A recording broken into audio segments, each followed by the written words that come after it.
മഹാകുംഭമേളയിൽ പങ്കെടുക്കാൻ പ്രധാനമന്ത്രി Narendra Modi പ്രയാഗ്രാജിലേക്ക് എത്തിച്ചേർന്നുകൊണ്ടിരിക്കുകയാണ്. U P മുഖ്യമന്ത്രി യോഗി ആദിത്യനാഥ് അദ്ദേഹത്തിനൊപ്പമുണ്ട്. അല്പസമയത്തിനകം പ്രധാനമന്ത്രി ത്രിവേണി സംഗമത്തിൽ പുണ്യസ്നാനം ചെയ്യും. പ്രത്യേക ബോട്ടിലാണ് അദ്ദേഹം അങ്ങോട്ടേക്ക് എത്തിക്കൊണ്ടിരിക്കുന്നത്. തുടർന്ന് പ്രത്യേക പൂജകളിലും പ്രധാനമന്ത്രി പങ്കെടുക്കും. നന്ദഗോപൻ തുടരുന്നുണ്ട് വിവരങ്ങളുമായി. നന്ദൻ, ഈ ഒരു സന്ദർശനം ഒരുപക്ഷെ അവിടെ എത്തിച്ചേർന്ന പ്രധാനപ്പെട്ട ആളുകളിൽ ഒരാൾ എന്നതിനൊപ്പം നന്ദൻ നേരത്തെ പറഞ്ഞു വന്നതുപോലെ കോടിക്കണക്കിന് ആളുകൾ വരുമ്പോൾ അതിലൊരാളായി ഒരു ഭാരതീയനായി പ്രധാനമന്ത്രിയും അങ്ങോട്ടേക്ക് എത്തിച്ചേരുന്നു എന്നുള്ളത് മാത്രമാണ് ഇതിനകത്ത് എടുത്തു പറയേണ്ടുന്ന ഒരു കാര്യം എന്നുള്ളത് മാത്രമേ ഉള്ളൂ. എന്നാൽ അത് എല്ലാവരും ഒന്നായിത്തീരുന്ന ഒരു സാഹചര്യം, എല്ലാവരും ഒരുപോലെ എന്ന സാഹചര്യത്തിലേക്ക് പുണ്യസ്നാനം മാത്രം, അതിൻ്റെ പുണ്യം മാത്രം നേടുക എന്ന ഉദ്ദേശത്തിൽ എത്തിച്ചേരുന്നവരുടെ കാര്യമാണ് നമ്മൾ പറഞ്ഞു വന്നത്. അപ്പോൾ ഇന്ന് എത്ര കോടി ഭക്തരെ പ്രതീക്ഷിക്കുന്നുണ്ട്? നമുക്കറിയാവുന്നൊരു പ്രധാനപ്പെട്ട കാര്യം, നമ്മളിങ്ങനെയൊക്കെ പറഞ്ഞാൽ പോലും പക്ഷേ ഈ ഡിസംബർ മാസത്തിൽ പ്രയാഗ്രാജിലെത്തി അവിടുത്തെ ഈ മറ്റ് അടിസ്ഥാന സൗകര്യങ്ങളും വികസനങ്ങളുമൊക്കെയും വിലയിരുത്തുമ്പോഴും പ്രധാന പദ്ധതികൾ പ്രഖ്യാപിക്കുമ്പോഴും ഒക്കെയും അന്നും വലിയ ഓഡിയൻസ് ആയിരുന്നു പ്രധാനമന്ത്രിക്ക് ഉണ്ടായിരുന്നത്. അത് അദ്ദേഹം എവിടെ ചെന്നാലും സംഭവിക്കുന്നൊരു കാര്യവുമാണ്. അപ്പോൾ ആ തരത്തിൽ ഉള്ള ഒരു സുരക്ഷ അവിടെ എന്തായാലും ഏർപ്പെടുത്തേണ്ടി വരും എന്നുള്ള കാര്യത്തിൽ തർക്കമില്ല. എങ്കിൽ പോലും അദ്ദേഹത്തിന് തുടർന്നുള്ള ഈ പ്രയാഗ്രാജിൽ ത്രിവേണി സംഗമത്തിൽ അദ്ദേഹം സ്നാനം നടത്തിയതിന് ശേഷം എങ്ങോട്ടേക്കാണ് അദ്ദേഹം മാറുക? ഈ പൂജകൾ നടക്കുന്നത് ഏത് ഭാഗത്താണ്? വീണ, ഈ മഹാകുംഭമേള എന്നുള്ളത് ഈ പുരാണ കാലം മുതൽ അനുഷ്ഠിക്കുന്ന ഒരു കർമ്മമാണ്. അതായത് മഹാകുംഭമേളയുടെ ഐതിഹ്യം എന്നത് ഈ പാലാഴി മദന സമയത്ത് ലഭിച്ച അമൃത അസുരന്മാരുടെ കയ്യിൽ പെടാതിരിക്കുവാൻ വേണ്ടി ഇന്ദ്രദേവന്റെ മകൻ ജയന്തൻ ഒരു പരിന്തായി എത്തി ഈ മഹാകുംഭം, അതായത് അമൃതകുംഭം എടുത്തുകൊണ്ട് പറന്നെന്നും ഈ പരുന്തിന് ക്ഷീണം വന്നപ്പോൾ 4 തീർത്ഥക്കരകളിൽ ഈ പരുന്ത് വിശ്രമിച്ചു എന്നുള്ളതാണ് ഐതിഹ്യം. അതിൽ ഒരു തീർത്ഥക്കര പ്രയാഗ്രാജാണ്. പുരാണങ്ങളിൽ സങ്കല്പിച്ച നദിയായ സരസ്വതി എന്നീ നദികളുടെ സാന്നിധ്യമാണ് പ്രയാഗ്രാജ്. അതേപോലെ തന്നെ ഹരിദ്വാറിൽ തീരത്ത്, ക്ഷിപ്ര നദിയുടെ തീരത്ത്, നാസിക്കിൽ ഗോദാവരി നദി തീരത്ത് എന്നിങ്ങനെ 4 തീർത്ഥക്കരകളിൽ ഈ പരുന്ത് വിശ്രമിച്ചുവെന്നും ഈ സമയം അമൃത ഈ ജലത്തിൽ കലർന്നുവെന്നും ഒരു പ്രത്യേക അവസരത്തിൽ ഈ ജലത്തിൽ ഈ അമൃതിന്റെ സാന്നിധ്യമുണ്ട് എന്നുള്ളതുമാണ് ഇതുമായി ബന്ധപ്പെട്ട വിശ്വാസം നിലനിൽക്കുന്നത്. അതിന് ജ്യോതിഷപരമായ ഏറെ പ്രത്യേകതകളും ഉണ്ട് എന്നുള്ളതാണ് ഇതുമായി ബന്ധപ്പെട്ട ജ്യോതിഷ ശാസ്ത്രജ്ഞരും മറ്റും വിലയിരുത്തുന്നത്. അതായത് 6 വർഷത്തിലൊരിക്കൽ അർദ്ധ കുംഭമേള നടക്കും, 12 വർഷം കൂടിയിരിക്കുമ്പോൾ പൂർണ്ണ കുംഭമേള നടക്കും. ഇതെല്ലാം സൂര്യൻ, വ്യാഴൻ, ചന്ദ്രൻ എന്നിവയുടെ സ്ഥാനം ഈ തീർത്ഥങ്ങളിൽ സ്വാധീനം ചെലുത്തുന്നു. ആ ഒരു സമയത്താണ് ഈ കുംഭമേളകൾ നടക്കുക എന്നുള്ളതാണ് ജ്യോതിഷപരമായ സവിശേഷത. മാത്രമല്ല വ്യാഴം പ്രവേശിക്കുകയും സൂര്യനും ചന്ദ്രനും മകരരാശിയിലാകുമ്പോഴുമാണ് ഈ ഗംഗ, യമുന, സരസ്വതി നദീതീരത്ത് ഈ പ്രയാഗ്രാജില് ഈ ജലത്തിൽ ഈ തീർത്ഥത്തിൽ അമൃതന്റെ സാന്നിധ്യം ഉണ്ടാകുക എന്നുള്ളതാണ് ജ്യോതിഷ പണ്ഡിതരും മറ്റും ചൂണ്ടിക്കാണിക്കുന്നത്. അങ്ങനെ ഒരു സമയമാണ് ഇപ്പോൾ ഈ പ്രയാഗ്രാജിലെ മഹാകുംഭമേള നടക്കുന്നത്. സ്വാഭാവികമായും ഈ സമയത്ത് ഈ സ്നാനം നടത്തുക എന്നുള്ളത് വളരെ സവിശേഷമായി കരുതുന്നു. ജീവിതത്തിലെ പ്രാരാബ്ധങ്ങളൊക്കെ തന്നെ ഒഴിയുവാൻ വേണ്ടി, അല്ലെങ്കിൽ പ്രാരാബ്ധങ്ങൾ കുറഞ്ഞു കിട്ടുവാൻ വേണ്ടി ഭക്തർ സമർപ്പിക്കുന്ന ഒരു ആത്മസമർപ്പണമാണ് ഈ പ്രയാഗ്രാജിലെ മഹാകുംഭ നഗരിയിൽ നടക്കുന്നത്. അവിടെ VVIP എന്നോ VIP എന്നോ സാധാരണക്കാരെന്നോ എന്നുള്ള ഒരു പ്രത്യേകതയും അല്ലെങ്കിൽ അങ്ങനെ പ്രത്യേക ക്ലാസിഫിക്കേഷൻ ഒന്നും അവിടെ ഇല്ല. എല്ലാവരും ഒരേ മനസ്സോടുകൂടി ഒരേ ലക്ഷ്യം മാത്രമാണ് അവർക്കുള്ളത്. ഈ ത്രിവേണി സംഗമ ഭൂമിയിൽ ഈ തീർത്ഥത്തിൽ സ്നാനം ചെയ്യണം, അതിലൂടെ ജീവൻ മുക്തി നേടണം എന്നുള്ള ഒരു സങ്കല്പത്തോടു കൂടിയാണ് ഓരോ ഭക്തരും വരുന്നത്. അത് ഹിന്ദു മത വിശ്വാസികൾ മാത്രമല്ല, ഇതര മതത്തിൽ നിന്നുമുള്ള വിശ്വാസികളും സനാതന ധർമ്മത്തിൽ വിശ്വസിക്കുന്ന അനേകം ഇതര മതസ്ഥരുണ്ട്. അത്തരം വിശ്വാസികളും ഈ കുംഭമേളയുടെ ഭാഗമായി ഈ തീർത്ഥക്കരയിലേക്ക് എത്തുന്നു എന്നുള്ള സവിശേഷതയുമുണ്ട്. ഇതെല്ലാം ഉപരി ലോകരാഷ്ട്രങ്ങൾ വളരെ ശ്രദ്ധയോടുകൂടി നോക്കിക്കാണുന്ന ഭാഗത്തിൽ നടക്കുന്ന ഒരു വലിയ വിഷയമാണ് ഈ പ്രയാഗ്രാജിൽ നടക്കുന്ന മഹാകുംഭമേള. ലോകരാഷ്ട്രങ്ങളിൽ നിന്നുമുള്ള നേതാക്കൾ ഇതിനെ കൃത്യമായി നോക്കിക്കാണുന്നു. അല്ലെങ്കിൽ എന്താണ് ഇതിന് പിന്നിലുള്ള ചൈതന്യം എന്ന് അവർ കൃത്യമായി നിരീക്ഷിക്കുന്നു എന്നുള്ളതാണ്. ഈ മഹാകുംഭമേള നടക്കുന്നത് ഏതാണ്ട് 12 കിലോമീറ്റർ പ്രദേശത്ത് ഒരു താൽക്കാലിക നഗരം തന്നെ പണിഞ്ഞിരിക്കുകയാണ്. യോഗി ആദിത്യനാഥ് സർക്കാരിന്റെ നേതൃത്വത്തിൽ മാസങ്ങൾക്ക് മുമ്പ് തന്നെ നടത്തിയ ക്രമീകരണങ്ങളുടെ ഭാഗമായി ഒരു ടെന്റ് സിറ്റി രൂപീകരിച്ചിരിക്കുകയാണ്. ഓരോ പ്രദേശങ്ങളിലും പോലീസ് സ്റ്റേഷൻ, അതേപോലെ തന്നെ ലോക്കപ്പുകൾ, അതേപോലെ തന്നെ ആശുപത്രികൾ, മറ്റ് ഒരു നഗരത്തിന് വേണ്ട അടിസ്ഥാന സൗകര്യങ്ങൾ എന്തൊക്കെയാണോ അവയെല്ലാം ഈ പ്രയാഗ്രാജിലെ കുംഭനഗരിയിൽ ക്രമീകരിച്ചിട്ടുണ്ട് എന്നുള്ളതാണ്. 45 ദിവസം ഏതാണ്ട് 45 കോടി ഭക്തർ ഈ പ്രയാഗ്രാജിലെ കുംഭനഗരിയിലേക്ക് എത്തുമെന്നുള്ളതാണ് സർക്കാർ കണക്ക് കൂട്ടുന്നത്. ഇതിന്റെ അടിസ്ഥാനത്തിൽ വലിയ ക്രമീകരണങ്ങൾ ഈ ഇവിടെ എത്തുന്ന മുഴുവൻ ഭക്തർക്കും അവർക്ക് ശൗചാലയങ്ങളാണെങ്കിലും വസ്ത്രങ്ങൾ മാറുവാനുള്ള സൗകര്യങ്ങളാണെങ്കിലും കുടിവെള്ളമാണെങ്കിലും അതേപോലെ തന്നെ ആരോഗ്യപരമായ ഏതെങ്കിലും തരത്തിലുള്ള ബുദ്ധിമുട്ടുകൾ അനുഭവപ്പെട്ടാൽ അതിനുവേണ്ട നടപടികളടക്കം അത് മുൻകൂട്ടി ക്രമീകരിച്ചു എന്നുള്ളതാണ്. ആ ക്രമീകരണങ്ങളുടെ ഒരു ഭംഗി അല്ലെങ്കിൽ അതിന്റെ ഒരു അടിത്തറ അത് യോഗി ആദിത്യനാഥ് സർക്കാരിന്റെ ഇച്ഛാശക്തിയാണ് എന്നുള്ളതാണ്. വിദേശങ്ങളിൽ നിന്നും എത്തുന്ന തീർത്ഥാടകർ പോലും അത് തന്നെയാണ് തുറന്ന് സമ്മതിക്കുന്നത്. ഇതിനു മുമ്പും കുംഭമേളകൾ കോൺഗ്രസ് ഭരണകാലത്തും കുംഭമേളകൾ നടന്നിട്ടുണ്ട്. എന്നാൽ അതിൽ നിന്നുമെല്ലാം വ്യത്യസ്തമായി കൃത്യമായ അടുക്കും ചിട്ടയോടും കൂടി കൃത്യമായ മാസങ്ങൾ നീണ്ടുനിന്ന നിരീക്ഷണങ്ങളുടെയും പരീക്ഷണങ്ങളുടെയും ഒക്കെ ഫലമായി കൃത്യമായ ക്രമീകരണങ്ങൾ ഒരുക്കി നടത്തുന്ന ഈ മഹാകുംഭമേള അതിപ്പോൾ ലോക രാജ്യങ്ങൾ അത് ശ്രദ്ധിക്കപ്പെട്ടിരിക്കുന്നു. ലോക രാജ്യങ്ങൾ ഇതിനെ ഉറ്റുനോക്കുന്നു. എന്താണ് ഭാരതത്തിൽ പ്രയാഗ്രാജിൽ ഈ തീർത്ഥക്കരയിൽ എന്താണ് സംഭവിക്കുന്നത് എന്ന് ലോകരാജ്യങ്ങൾ ഉറ്റുനോക്കുമ്പോഴാണ് ഭാരതത്തിന്റെ പ്രധാനമന്ത്രി നേരിട്ടിപ്പോൾ ഈ മഹാകുംഭനഗരിയിലേക്ക് ഈ തീർത്ഥക്കരയിലേക്ക് എത്തുന്നതും സ്നാനകർമ്മങ്ങൾ നിർവഹിക്കാൻ പോകുന്നതും. നേരത്തെ സൂചിപ്പിച്ച പോലെ തന്നെ പ്രധാനമന്ത്രി എന്നോ അല്ലെങ്കിൽ സാധാരണക്കാരെന്നോ ഒരു വ്യത്യാസവുമില്ല. എല്ലാവരും ഇതേ തീർത്ഥത്തിൽ തന്നെയാണ് ഇവിടെ സ്നാനം ചെയ്യുന്നത്. അതിനുശേഷം ഇതുമായി ബന്ധപ്പെട്ട ഏറ്റവും പ്രധാനപ്പെട്ട ചടങ്ങാണ് ഈ സ്നാനം എന്നുള്ളത്. അതിനുശേഷം ഇന്നിപ്പോൾ പ്രധാനമന്ത്രി പ്രത്യേക ആരതികളിലും പൂജകളിലും പങ്കെടുക്കുമെന്നുള്ളതാണ് അറിയാൻ കഴിയുന്നത്. പ്രധാനമന്ത്രിയുടെ ഓഫീസ് നൽകിയ വിവരപ്രകാരം ആദ്യം ആരതികളിലും പൂജകളിലും പങ്കെടുത്ത ശേഷമാകും അദ്ദേഹം ഈ സ്നാനം നടത്തുക എന്നുള്ളതാണ്. ഇപ്പോൾ അദ്ദേഹം സ്നാന കർമ്മങ്ങൾ നിർവഹിച്ചു. അതിന്റെ ദൃശ്യങ്ങൾ കൂടി ഇപ്പോൾ പുറത്തു വരുന്നുണ്ട്. പ്രധാനമന്ത്രി അദ്ദേഹം ഈ ത്രിവേണി സംഗമ ഭൂമിയിൽ ഗംഗ നമ്മളിപ്പോൾ കണ്ടുകൊണ്ടിരിക്കുന്നത് തത്സമയ ദൃശ്യങ്ങളാണ്. പ്രയാഗ്രാജിൽ ത്രിവേണി സംഗമത്തിൽ നിന്നുള്ള ദൃശ്യങ്ങൾ. പ്രധാനമന്ത്രി നരേന്ദ്രമോദി പുണ്യസ്നാനം ചെയ്യുന്ന ദൃശ്യങ്ങൾ ആണ് കാണുന്നത്.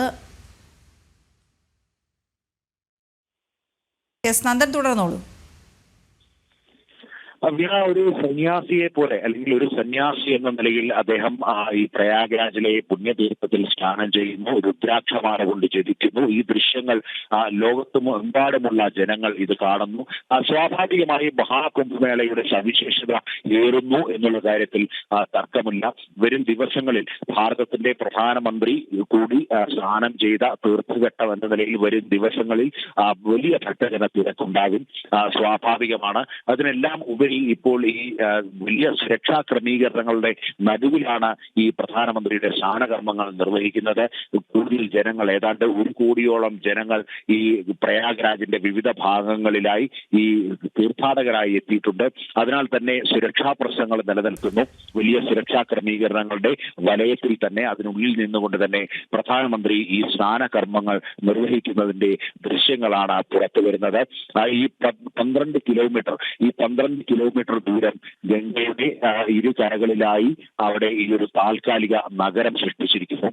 സ്വാഭാവികമായും സന്യാസിമാരും മറ്റും സൂചിപ്പിക്കുന്നത് ശൂന്യതയിൽ നിന്നും ശൂന്യതയിലേക്ക് പോകുന്ന ഒരു പ്രക്രിയയാണ് ഈ മഹാകുംഭമേള എന്നുള്ളതാണ്. അതായത് കഴിഞ്ഞ ഏതാണ്ട് 6 മാസങ്ങൾക്ക് മുമ്പ് ഏതാണ്ട് 10 ആൾ പൊക്കത്തിൽ വെള്ളം ഗംഗാ നദി ഒഴുകിക്കൊണ്ടിരിക്കുന്ന പ്രദേശത്താണ് ഇപ്പോൾ ഈ ജനങ്ങൾ അടിച്ചുകൂടി നിൽക്കുന്നത്. ഇനി ഏതാണ്ട് ഒരു 4 മാസങ്ങൾ കൂടി കഴിഞ്ഞാൽ ഇവിടെ കൂടി വീണ്ടും ഏതാണ്ട് വലിയ 10 ആൾ പൊക്കത്തിലധികം പൊക്കത്തിൽ ഈ വെള്ളം കുതിച്ചൊഴുകുന്ന ഒരു അവസ്ഥയാണ്. അങ്ങനെ ഈ ഇടവേള മാത്രമാണ്. ഈ ഇടവേളയിലാണ് ഒരു താൽക്കാലിക നഗരം സൃഷ്ടിച്ച ഇത്തരത്തിൽ മഹാകുംഭമേള പോലെയുള്ള ഈ ഒരു ആഘോഷം അവിടെ സംഘടിപ്പിക്കുന്നത് എന്നുള്ളതാണ് പ്രത്യേകത. അതുകൊണ്ട് തന്നെ ഈ കുംഭമേള നമുക്കറിയാം ഇത്രയും അധികം ജനങ്ങൾ വരുന്നതാണ്. ഏതെങ്കിലും തരത്തിലുള്ള ഒരു ആപത്തുണ്ടായാൽ അത് വലിയ രീതിയിൽ ജനങ്ങളുടെ ജീവനെ ബാധിക്കുന്ന വിഷയമാണ്. ഉദാഹരണമായി ഒരു മഞ്ഞപ്പിത്തം പോലെയുള്ള ഒരു അസുഖം പകർന്നാൽ പോലും അത് കൂടുതൽ വ്യാപിക്കുന്നുള്ളതാണ്. എന്നാൽ ഇതൊന്നും ഉണ്ടാകാതെ അവിടെ എത്തുന്നവർക്ക് ഒരു പനി പോലും അല്ലെങ്കിൽ ഒരു ജലദോഷം പോലും പിടിക്കാതെ ഇതെല്ലാം കാത്തു സൂക്ഷിക്കുന്നത് അല്ലെങ്കിൽ ഈ അന്തരീക്ഷം ഇങ്ങനെ തന്നെ നിലനിർത്തുന്ന ഒരു അദൃശ്യ ശക്തി ശക്തി അല്ലെങ്കിൽ അദൃശ്യ കരങ്ങൾ അത് തന്നെയാണ് ആ ഊർജം. അതൊരു പ്രത്യേക ഊർജമാണ്. ആ ഊർജം അന്വേഷിച്ചാണ് ഇവിടെ സനാതന ധർമ്മ വിശ്വാസികൾ, ആത്മാന്വേഷികൾ കൂടുതലായി എത്തുന്നത്. ഇതിനെല്ലാം ഉപരി ഞാൻ നേരത്തെ സൂചിപ്പിച്ചു, ആ ഹിമാലയത്തിൽ കൂടുതൽ തപസ് ചെയ്യുന്ന സന്യാസിമാരുടെ സാന്നിധ്യം. അവർ ഈ നഗരങ്ങളിലേക്ക് ഇറങ്ങി എത്തുന്നത് ഈ മഹാകുംഭമേള സമയങ്ങളിൽ മാത്രമാണ്, അല്ലെങ്കിൽ അർദ്ധകുംഭമേള സമയങ്ങളിലും പൂർണ്ണ കുംഭമേള സമയങ്ങളിലും മാത്രമാണ് ഇങ്ങനെയുള്ള തപസ്സനുഷ്ഠിക്കുന്ന ഋഷീശ്വരന്മാർ അവിടെ ഈ മറ്റ് ജനങ്ങളുമായി സമ്പർക്കത്തിൽ അല്ലെങ്കിൽ മറ്റ് ജനങ്ങളെ അവരുടെ ഇടയിലേക്ക് എത്തുന്നത്. ഇത്തരം സന്യാസിമാരെ കാണാൻ കിട്ടുന്ന ഒരു അപൂർവ നിമിഷമാണ്, അല്ലെങ്കിൽ അപൂർവ അവസരമാണ്. അവരുടെ അനുഗ്രഹം തേടാൻ കഴിയുന്ന അപൂർവ ഭാഗ്യം ഇവിടെ ഈ കുംഭനഗരിയിലെത്തുന്ന, പ്രയാഗ്രാജിലെത്തുന്ന മുഴുവൻ ഭക്തർക്കും ലഭിക്കുന്നു എന്നുള്ളതും ഏറെ വിശേഷമാണ്. കഴിഞ്ഞ മുൻ കുംഭമേളകളിലൊക്കെ തന്നെ മലയാളികളുടെ ഒരു സാന്നിധ്യം വളരെ കുറവായിരുന്നു. എന്നാൽ ഇത്തവണ മലയാളികൾ കൂടുതലായി മഹാകുംഭമേളയിൽ എത്തുന്നു എന്നുള്ളത് ഈ പ്രയാഗ്രാജിലെ ഈ കുംഭനഗരിയിൽ നമ്മൾ നിൽക്കുമ്പോൾ നമുക്ക് വ്യക്തമാകുന്നു.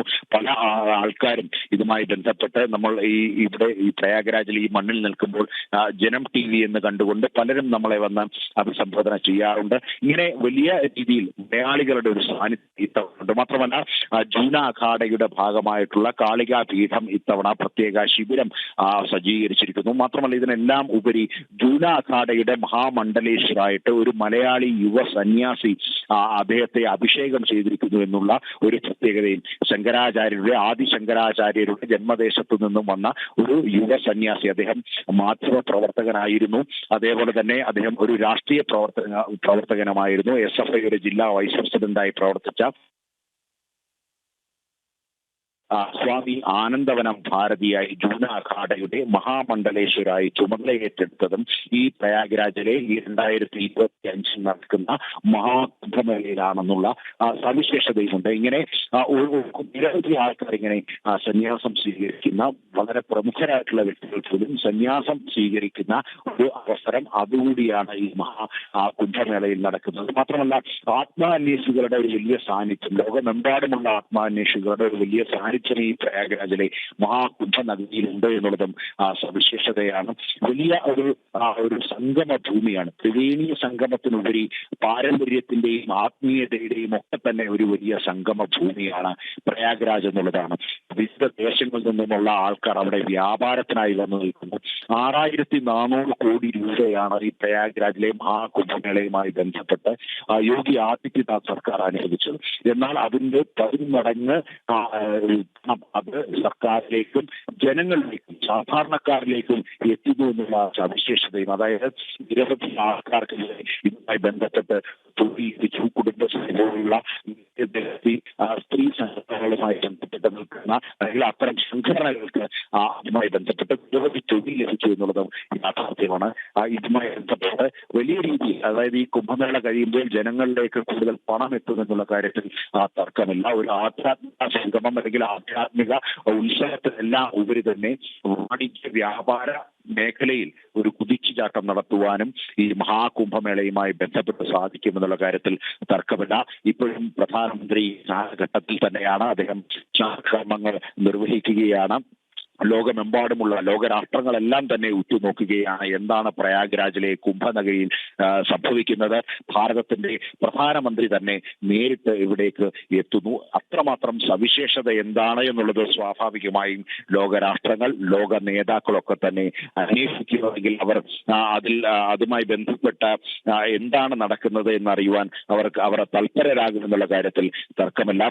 ഇന്നലെ ഭൂട്ടാൻ രാജാവ് എത്തിയിരുന്നു. ഇതിനു മുമ്പായി ഉപ രാഷ്ട്രപതി എത്തിയിരുന്നു. ഇനി രാഷ്ട്രപതി വരാൻ പോകുന്നു. ഉത്തർപ്രദേശിലെ മുഴുവൻ ക്യാബിനറ്റ് അംഗങ്ങളും ഈ സ്ഥാനത്തിൽ പങ്കെടുത്തു. ഇതിനെല്ലാം ഉപരി കേന്ദ്രമന്ത്രിമാർ, പ്രധാനമായും ആഭ്യന്തരമന്ത്രിയും പ്രതിരോധ മന്ത്രിയും അടക്കമുള്ള കേന്ദ്രമന്ത്രിമാരും ഈ സ്നാനകർമ്മത്തിൽ പങ്കെടുത്തു. ഇങ്ങനെ VVIPകളുടെ ഒരു സാന്നിധ്യത്തിനുപരി സാധാരണക്കാരായിട്ടുള്ള ജനങ്ങൾ ദേശത്തിന്റെ, രാഷ്ട്രത്തിന്റെ, ലോകത്തിന്റെ തന്നെ വിവിധ കോണുകളിൽ നിന്നും അണമുറിയാതെ ഒഴുകിയെത്തുന്ന കാഴ്ച ഈ പ്രയാഗ്രാജിലെ ഈ ത്രിവേണി സംഗമ ഭൂമിയിൽ നിൽക്കുമ്പോൾ കാണാം. കാണാൻ കഴിയും. നേരത്തെ സൂചിപ്പിച്ചു, ഈ ത്രിവേണി സംഗമ ഭൂമിയിൽ അല്ലെങ്കിൽ ഈ കുംഭമേളയുമായി ബന്ധപ്പെട്ട പ്രധാന ചടങ്ങ് എന്നുള്ളത് സ്നാനമാണ്. അതും സൂര്യോദയത്തിന് മുമ്പുള്ള സ്നാനമാണ് വിശിഷ്യം എന്ന് കരുതുന്നു. ഇപ്പോൾ ഉത്തർപ്രദേശിലും അതേപോലെ തന്നെ ഉത്തരേന്ത്യയിൽ ആകെ തന്നെ അതിശൈത്യം പിടിമുറുക്കിയ ഒരവസ്ഥയാണ്. 10-ൽ താഴെ, പലപ്പോഴും 6-5 ഡിഗ്രി സെൽഷ്യസിലാണ് താപനില നിൽക്കുന്നത്. ഈ സമയത്ത് പുലർച്ചെയാകുമ്പോൾ ഇത് കുറെ കൂടി വർദ്ധിക്കും. മൂടൽ മഞ്ഞുണ്ടാകും. ഈ സമയം അതായത് പ്രതികൂലമായ എല്ലാ അന്തരീക്ഷവും നിലനിൽക്കുമ്പോൾ തന്നെ ഈ തണുത്തുറഞ്ഞ ഐസിന് സമാനമായ ഈ വെള്ളത്തിൽ അവിടെ ഈ ഭക്തർ മുങ്ങിക്കുളിക്കുന്നത് കാണുമ്പോൾ അത് കണ്ടു നിൽക്കുന്നവരുടെ പോലും മനസ്സ് മരവിക്കുന്ന ഒരു അവസ്ഥയാണ് നിൽക്കുന്നത്. പക്ഷേ ഈ ജനങ്ങളുടെ ഉള്ളിൽ തിളയ്ക്കുന്ന ആ ഒരു അഗ്നി, അത് സനാതന ധർമ്മത്തിന്റെ തീയാണ്. മാത്രമല്ല വിശ്വാസികളുടെ ഒരു ഇതുമായി ബന്ധപ്പെട്ട സനാതന ധർമ്മത്തോടും ഭാരതത്തിന്റെ ഈ പാരമ്പര്യത്തോടും അല്ലെങ്കിൽ ഭാരതത്തിന്റെ ചൈതന്യത്തോടും ഒക്കെയുള്ള അകമഴിഞ്ഞ ആ ഒരു വിശ്വാസം അത് തന്നെയാണ്. അതായത് ഭക്തിയുടെ കനൽ ചാരം മൂടാതെ ഉള്ളിൽ എരിയുന്നതിന്റെ ഒരു താപമാണ് ഈ പ്രതികൂല കാലാവസ്ഥയും തരണം ചെയ്തുകൊണ്ട് ഭക്തർക്ക് ഈ ഐസ് പോലുള്ള ഈ വെള്ളത്തിൽ, ഈ തീർത്ഥത്തിൽ സ്നാനം ചെയ്യാൻ സാധിക്കുന്നത് എന്നുള്ള കാര്യത്തിൽ തർക്കമില്ല. അത്രമാത്രം തണുത്തുറഞ്ഞ് അന്തരീക്ഷമാകെ തണുത്തുറഞ്ഞ് നിൽക്കുന്ന ഒരു സാഹചര്യത്തിലാണ് ഈ സ്നാനകർമ്മങ്ങൾ കൂടുതലായും നിർവഹിക്കുന്നത്. ഇപ്പോൾ അല്പം സൂര്യപ്രകാശമുണ്ട്. ഇപ്പോൾ പ്രധാനമന്ത്രി ഇപ്പോൾ സ്നാനം ചെയ്യുന്നു. ഈ ഒരു ഇപ്പോൾ നിലവിൽ അല്പം സൂര്യപ്രകാശവും അല്ലെങ്കിൽ അതിൻ്റെതായിട്ടുള്ള ചൂടും ഇപ്പോൾ ലഭ്യമാകും. അതേസമയം പുലർച്ചെ സ്നാനം ചെയ്യുക എന്നുള്ളത് തന്നെയാണ് ഇതിന്റെ വിശിഷ്യമായ ചടങ്ങ് അല്ലെങ്കിൽ അതിന്റെ സവിശേഷത എന്നിരിക്കെ വലിയ രീതിയിൽ ജനങ്ങൾ കൂടുതലായും ഈ ത്രിവേണി സംഗമത്തിൽ സ്നാനം ചെയ്യുന്നത് പുലർച്ചെയാണ്. അത് കണ്ടു നിൽക്കുമ്പോൾ തന്നെ മനസ്സ് തണുത്ത് മരവിക്കുന്ന ഒരു അവസ്ഥയാണ്. എന്നാൽ അതിനെല്ലാം തരണം ചെയ്തുകൊണ്ട് ഭക്ത കോടികളാണ് ഈ പ്രയാഗ്രാജിലെ സംഗമ ഭൂമിയിൽ അവിടെ ഈ തീർത്ഥക്കരയിൽ സ്നാനം ചെയ്യാനെത്തുന്നത്. പ്രധാനമന്ത്രി ഇതുമായി ബന്ധപ്പെട്ട ചടങ്ങുകളിൽ തന്നെയാണ് അദ്ദേഹം ഇപ്പോഴും ഉള്ളത്. അദ്ദേഹം സ്നാനകർമ്മങ്ങൾ ചെയ്യുന്നു. അല്പസമയത്തിനകം തന്നെ ഇതുമായി ബന്ധപ്പെട്ട ആരതികളിലേക്കും മറ്റു പൂജകളിലേക്കും കടക്കും. അതിനുശേഷം അദ്ദേഹം മഹാമണ്ഡലേശ്വരുമാരുമായി അദ്ദേഹം ഇന്നിപ്പോൾ സംഭാഷണം നടത്തുമെന്നുള്ളതാണ് അറിയാൻ കഴിയുന്നത്. 13 അഖാഡകളുണ്ട്. നിരഞ്ജനി, ജൂന പോലുള്ള 13 അഖാഡകളുണ്ട്. നാഗസന്യാസിമാരുടെ കൂട്ടായ്മയാണ് അല്ലെങ്കിൽ അതിന്റെ നാഗസന്യാസിമാരുടെ വിഭാഗങ്ങളാണ് ഈ അഖാഡകളായി കരുതപ്പെടുന്നത്. അങ്ങനെ 13 അഖാഡകളാണ് ഉള്ളത്. ഈ 13 അഖാഡകളുടെയും മഹാമണ്ഡലേശ്വറുമാരുമായി അദ്ദേഹം കൂടിക്കാഴ്ച നടത്തുമെന്നുള്ളതാണ് അറിയാൻ കഴിയുന്നത്. മാത്രമല്ല ശങ്കരാചാര്യന്മാരുടെ ഒരു സാന്നിധ്യം കൂടി ഇവിടെയുണ്ട്. 4 മഠങ്ങൾ, ശങ്കരാചാര്യ മഠങ്ങളുണ്ട്. ആ മഠങ്ങളുടെ ഒരു സാന്നിധ്യം കൂടി ഈ പ്രയാഗ്രാജിലെ മഹാകുംഭമേളയിലുണ്ട്. മുൻ വർഷങ്ങളിൽ നിന്നും ഈ ശങ്കരാചാര്യ മഠങ്ങളിൽ നിന്നുമുള്ള സന്യാസിമാരുടെ സാന്നിധ്യം മഹാകുംഭമേളയിൽ ഉണ്ടായിരുന്നില്ല. എന്നാൽ ഈ 144 വർഷങ്ങൾക്ക് ശേഷം നടക്കുന്ന മഹാകുംഭമേളയിൽ ശങ്കരാചാര്യന്മാരുടെ ഒരു സാന്നിധ്യം, 4 മഠങ്ങളിൽ നിന്നുമുള്ള ശങ്കരാചാര്യർ ആദിശങ്കരൻ സ്ഥാപിച്ച 4 മഠങ്ങളിൽ നിന്നുമുള്ള സന്യാസി ശ്രേഷ്ഠന്മാരുടെ ഒരു സാന്നിധ്യം കൊണ്ടുകൂടി അനുഗ്രഹീതമാണ് ഈ 2025 മഹാകുംഭമേള എന്നുള്ളതാണ് പ്രത്യേകത. അതിനാൽ തന്നെ ഇത്തവണ ഭക്തരുടെ എണ്ണം വലിയ രീതിയിൽ, മുൻ വർഷങ്ങളെയൊക്കെ തന്നെ അപേക്ഷിച്ച് ഭക്തരുടെ എണ്ണം വലിയ രീതിയിൽ വർദ്ധിച്ചു എന്നുള്ള കാര്യം തർക്കമില്ല. 45 കോടി ജനങ്ങളെയാണ് ഇവിടേക്ക് പ്രതീക്ഷിക്കുന്നത്. ഇതിനോടകം തന്നെ 35 കോടി ജനങ്ങൾ പിന്നിട്ടു. അതായത് കേരള ജനസംഖ്യയുടെ 10 ഇരട്ടി ജനങ്ങൾ അവിടേക്ക് പ്രയാഗ്രാജിലെ കുംഭനഗരിയിലേക്ക് ഒഴുകിയെത്തുമെന്നുള്ളതാണ്. പല വിമർശനങ്ങളും, ചെറിയ അപകടമുണ്ടായ ഒരു സമയത്ത് പല വിമർശനങ്ങളും ഉണ്ടായിരുന്നു. എന്നാൽ ആ വിമർശനങ്ങളെ ഒന്നും തന്നെ യോഗി സർക്കാർ കാര്യമാക്കുന്നില്ല. മറിച്ച് കൂടുതൽ സുരക്ഷ അല്ലെങ്കിൽ കൂടുതൽ ക്രമീകരണങ്ങൾ, ഭക്തർക്ക് സുഗമമായി എത്തി സ്നാനകർമ്മങ്ങൾ നിർവഹിച്ച് മടങ്ങാൻ ഉതകുന്ന രീതിയിലുള്ള ക്രമീകരണങ്ങൾ കൂടുതൽ വർദ്ധിപ്പിച്ചു എന്നുള്ളതാണ് അവിടെ നടന്നത്. മാത്രമല്ല അവിടെ ഇപ്പോൾ കൂടുതൽ വോളണ്ടിയർമാരെ നിയോഗിച്ചു. വാഹന ഗതാഗതം ഇടയ്ക്ക് നിരോധിക്കേണ്ട ഒരു ഘട്ടമുണ്ടായിരുന്നു. പൂർണ്ണമായും ഈ മേഖലയിലേക്ക് വാഹന ഗതാഗതം നിരോധിച്ചിരുന്നു. അത് ഈ മൗനി അമാവാസി ദിനത്തിൽ അല്ലെങ്കിൽ അതുമായി ബന്ധപ്പെട്ട അനുബന്ധ ദിവസങ്ങളിലായിരുന്നു ഇത് സംഭവിച്ചിരുന്നത്. എന്നാൽ അത് പൂർണ്ണമായും, അങ്ങനെ ഗതാഗത നിയന്ത്രണം പൂർണ്ണമായും ഒഴിവാക്കി. ഗതാഗത നിയന്ത്രണം ഉണ്ടായിരുന്ന സമയത്ത് ഏതാണ്ട് 25 കിലോമീറ്ററിലധികം നടന്നു വേണം തീർത്ഥാടകർക്ക് ഈ ത്രിവേണി സംഗമ ഭൂമിയിൽ സ്നാനഘട്ടത്തിലേക്ക് എത്തുവാൻ ഉണ്ടായിരുന്നത്. എന്നാൽ ഇപ്പോൾ വാഹനങ്ങൾ അനുവദിക്കുന്നുണ്ട്. അതിനാൽ തന്നെ തീർത്ഥാടകർക്ക് അധികം നടന്നു വലയേണ്ട ഒരു സാഹചര്യം ഉണ്ടാകില്ല. എന്നിരുന്നാൽ തന്നെയും ഈ കുംഭനഗരിയിൽ ഇത്രയും ദൂരം ഏതാണ്ട് 12 കിലോമീറ്റർ ചുറ്റളവിൽ മഹാകുംഭനഗരി ഇങ്ങനെ കിടക്കുന്നു. ആ കുംഭനഗരിയിൽ അത് കാൽനടയായി തന്നെ എത്തി കാണുക എന്നുള്ളത് തന്നെയാണ് അതിന്റെ സവിശേഷത. നമ്മളിവിടെ ഈ മഹാകുംഭനഗരിയിൽ നടക്കുമ്പോൾ സ്വാഭാവികമായും നമ്മുടെ പ്രയാസങ്ങളും ദുരിതങ്ങളും ഒക്കെ തന്നെ നമ്മൾ മറന്ന് അവിടെ അതിൽ അലിഞ്ഞു ചേർന്ന് നടക്കാൻ നമ്മൾ ആഗ്രഹിക്കുന്നു. മാത്രമല്ല ഒരു പ്രത്യേക ഊർജം ഇവിടെ എത്തുന്ന ജനങ്ങളിലേക്ക് അവർ അതിൽ ആകൃഷ്ടരാകുന്നു എന്നുള്ളതാണ് ഇവിടെ എത്തുന്ന ഓരോ ഭക്തരും വ്യക്തമാക്കുന്നത്. അതായത് എവിടെ നിന്നോ എത്തുന്ന ഒരു ഊർജം അവരിലേക്ക് കാന്തിക വലയം പോലെ ഉള്ളിലേക്ക് അവരെ ആകർഷിക്കുന്ന ഒരു അവസ്ഥയാണ് അവിടെയുള്ളത്. അത് തന്നെയാണ് ഒരു അജ്ഞാതമായ ശക്തി, ആ ശക്തിയുടെ ആ ഒരു പ്രഭാവലയത്തിൽ അല്ലെങ്കിൽ ആ ശക്തിയായി ആകൃഷ്ടരായിട്ടാണ് ഈ കണ്ട മുഴുവൻ സഹസ്ര കോടി ജനങ്ങളും അവിടേക്ക് ഒഴുകിയെത്തുന്നത് എന്നുള്ളതാണ്. പ്രയാഗ്രാജിനെ സംബന്ധിച്ചിടത്തോളം അവിടെ ത്രിവേണി സംഗമ ഭൂമിയാണ്. ഇതിനു മുമ്പ് ഈ യോഗി ആദിത്യനാഥ് സർക്കാർ അധികാരം ഏറ്റെടുക്കുന്നതിന് മുമ്പ് കാര്യമായ വികസന പ്രവർത്തനങ്ങളൊന്നും തന്നെ ഉണ്ടായിരുന്ന പ്രദേശമായിരുന്നില്ല ഈ പ്രയാഗ്രാജ്. എന്നാൽ ഇപ്പോൾ ഈ പ്രയാഗ്രാജുമായി ബന്ധപ്പെട്ട അതിന്റെ ചുറ്റുപാടും കിടക്കുന്ന സ്ഥലങ്ങളും ഒക്കെ തന്നെ വലിയ വികസനത്തിന്റെ പാതയിലാണ്. ഈ കുംഭമേള കൂടി അവസാനിക്കുമ്പോൾ പ്രയാഗ്രാജ് മറ്റൊരു വലിയ നഗരമായി മാറുന്ന ഒരു കാഴ്ച കൂടി കാണാൻ കഴിയും. വലിയ ജനത്തിരക്ക് ഇപ്പോഴും അവിടേക്ക് അണമുറിയാതെ ജനങ്ങൾ ഒഴുകിയെത്തുന്നു. പ്രധാനമന്ത്രിയുടെ സന്ദർശനം ഒന്നും ഈ ജനത്തിരക്കിനെ ബാധിച്ചിട്ടില്ല എന്നുള്ളതാണ് യാഥാർത്ഥ്യം. സാധാരണക്കാർക്ക് അവിടെ എത്തി സ്നാനം കർമ്മങ്ങൾ നിർവഹിക്കുവാനുള്ള എല്ലാ സജ്ജീകരണങ്ങളും ക്രമീകരിച്ചിട്ടുണ്ട് എന്നുള്ളതാണ് ഏറെ വിശേഷം. അവിടെ ഇന്നിപ്പോൾ ബോട്ട് വഴിയുള്ള യാത്ര താൽക്കാലികമായി ഇപ്പോൾ നിർത്തിവെച്ചിരിക്കുകയാണ്. ഇന്ന് രാവിലെ ഈ ബോട്ട് യാത്ര ഉണ്ടായിരുന്നു. പ്രധാനമന്ത്രി പ്രയാഗ്രാജിലേക്ക് എത്തുന്ന സമയം കൂടി കണക്കിലെടുത്തുകൊണ്ട് ഈ സുരക്ഷ കൂടി കണക്കിലെടുത്തുകൊണ്ട് ഇപ്പോൾ നിലവിൽ ബോട്ടിൽ ഈ ത്രിവേണി സംഗമത്തിലേക്ക് എത്തി ഭക്തർക്ക് സ്നാനം ചെയ്യുവാനുള്ള അവസരമില്ല. അതേസമയം 12:30 പ്രധാനമന്ത്രി പ്രത്യേക വിമാനത്തിൽ അദ്ദേഹം മടങ്ങുമെന്നുള്ളതാണ് അറിയാൻ കഴിയുന്നത്. അതായത് ഇപ്പോൾ ബോട്ട് മാർഗം അദ്ദേഹം വീണ്ടും അരിയിൽ ഘാട്ടിലേക്ക് എത്തും. അവിടെ നിന്നും DP ഹെലിപ്പാഡിലേക്ക് അദ്ദേഹം പോകും. F-17 ഹെലികോപ്റ്ററിൽ അദ്ദേഹം പ്രയാഗ്രാജ് എയർപോർട്ടിലേക്ക് എത്തും. അവിടെ ഇന്ത്യൻ എയർഫോഴ്സ് പ്രത്യേക വിമാനത്താവളത്തിൽ അദ്ദേഹം അവിടെ നിന്ന് മടങ്ങും. 12:30 അതിനെപ്പോൾ ഷെഡ്യൂൾ നിശ്ചയിച്ചിരിക്കുന്നത്. ഒരു പക്ഷേ അല്പസമയം അങ്ങോട്ടോ ഇങ്ങോട്ടോ മാറുവാനുള്ള ഒരു സാധ്യത കൂടി നിലനിൽക്കുന്നു എന്നുള്ളതാണ്. അതിനു മുമ്പായി അദ്ദേഹത്തിന് മഹാമണ്ഡലേശ്വരന്മാരുമായി കൂടിക്കാഴ്ച നടത്തണം. മഹാമണ്ഡലേശ്വരന്മാരുടെ അനുഗ്രഹം തേടണം. സ്വാഭാവികമായും എന്താണ് ഭാരതത്തിന്റെ പ്രധാനമന്ത്രി പ്രയാഗ്രാജിലെ ഈ മഹാകുംഭ നഗരിയിൽ എത്തി അദ്ദേഹം എന്താണ് നിർവഹിക്കുന്നത്, എന്താണ് ചെയ്യുന്നത് എന്ന് ലോകരാജ്യങ്ങളടക്കം ഉറ്റുനോക്കുന്ന ഒരു സാഹചര്യമുണ്ട്. പ്രധാനമന്ത്രിയുടെ സന്ദർശനത്തോടുകൂടി ഈ മഹാകുംഭമേളയുടെ സവിശേഷത കൂടുതൽ വർദ്ധിച്ചു എന്നുള്ള കാര്യത്തിൽ തർക്കമില്ല. നാളെ മുതൽ കൂടുതൽ ഭക്തജന തിരക്കുണ്ടാകുമെന്നുള്ളതാണ് ഇപ്പോൾ ഉത്തർപ്രദേശ് സർക്കാർ കണക്ക് കൂട്ടുന്നത്. ഇതനുസരിച്ചുള്ള സുരക്ഷാ ക്രമീകരണങ്ങളും മറ്റും കൂടുതൽ കർശനമാക്കിയിട്ടുണ്ട്.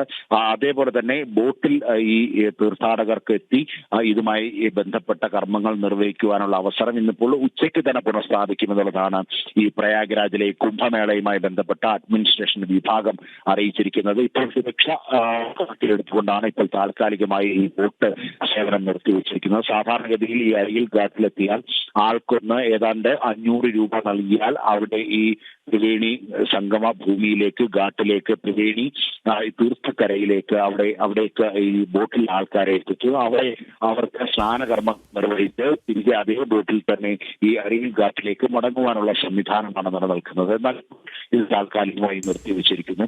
അതേസമയം ഈ ത്രിവേണി സംഗമ ഭൂമിയിലെ തീർത്ഥക്കരയിൽ ഭക്തർ ധാരാളമായി അവിടെ എത്തി ഈ സ്നാനകർമ്മങ്ങൾ നിർവഹിക്കുന്നു. അതിന് യാതൊരു തടസ്സവുമില്ല. അതേസമയം കർശനമായ സുരക്ഷാ ക്രമീകരണങ്ങളാണ് ഏർപ്പെടുത്തിയിരിക്കുന്നത്. സാധാരണഗതിയിൽ ആന്റി ഡ്രോൺ സിസ്റ്റം അവിടെ പ്രവർത്തിക്കുന്നുണ്ട്. എന്നിരുന്നാൽ തന്നെയും അനുമതിയോടുകൂടി തന്നെ അവിടെ ഡ്രോൺ പറത്തുവാനുള്ള ഒരു അനുമതി അവിടെ നൽകിയിരുന്നു. എന്നാൽ ഇപ്പോൾ ഈ പ്രധാനമന്ത്രിയുടെ സന്ദർശനം കൂടി കണക്കിലെടുത്ത് അത്തരം കാര്യങ്ങളെല്ലാം തന്നെ പൂർണ്ണമായും നിരോധിക്കുന്ന ഒരു സാഹചര്യമാണ്. കർശന സുരക്ഷയിലൂടെ കടന്നുപോയിക്കൊണ്ടിരിക്കുകയാണ് പ്രയാഗ്രാജ്. ഇപ്പോൾ അദ്ദേഹം ഈ പ്രധാനമന്ത്രിയുടെ സ്നാനകർമ്മങ്ങൾ ഉടൻ അവസാനിപ്പിച്ച് അദ്ദേഹം ഈ ഇതുമായി ബന്ധപ്പെട്ട ആരതി മറ്റ് സത്സംഗ് അടക്കമുള്ള മറ്റ് പൂജകളിലേക്ക് കടക്കുമെന്നുള്ളതാണ് അറിയാൻ കഴിയുന്നത്. പ്രധാനമന്ത്രിയുടെ സാന്നിധ്യം ഇവിടെയുള്ളതിനാൽ തന്നെ ഇന്ന് കൂടുതൽ ഭക്തജനങ്ങളിലേക്ക് എത്തുമെന്നുള്ള കാര്യം തർക്കമില്ല. മാത്രമല്ല ഇന്ന് മാഘമാസത്തിലെ അഷ്ടമി തിഥിയാണ്. ഇന്ന് വിശിഷ്യ ദിവസമെന്ന് ജ്യോതിഷപ്രകാരം ഇന്ന് വളരെ വിശേഷപ്പെട്ട ദിവസമെന്ന് കരുതുന്നു. അതുകൊണ്ടാണ് ഈ ദിവസം തെരഞ്ഞെടുത്ത് പ്രധാനമന്ത്രി ഇവിടെ എത്തിയത്. ഈ 45 ദിവസം നീണ്ടു നിൽക്കുന്ന മഹാകുംഭമേളയിൽ ഇതുമായി ബന്ധപ്പെട്ട ഓക്കെ, വളരെ പ്രധാനപ്പെട്ട ഒരു കാഴ്ച. പ്രധാനമന്ത്രി പ്രയാഗ്രാജിൽ പുണ്യസ്നാനം നടത്തുന്നതിൻ്റെ ദൃശ്യങ്ങളാണ് കണ്ടുകൊണ്ടിരിക്കുന്നത്. ഇന്ന് ഇപ്പോൾ നന്ദനൊടുവിൽ സൂചിപ്പിച്ചതുപോലെ ഭീഷ്മാഷ്ടമി ദിനമായി ഇന്ന് വളരെ പുണ്യദിവസമായി ഹിന്ദുക്കൾ കരുതുന്ന ഒരു ദിവസം കൂടിയാണ് ഇന്നത്തെ സ്നാനം. അതുകൊണ്ട് തന്നെ വളരെ പ്രാധാന്യം അർഹിക്കുന്ന ഒന്നുമാണ്.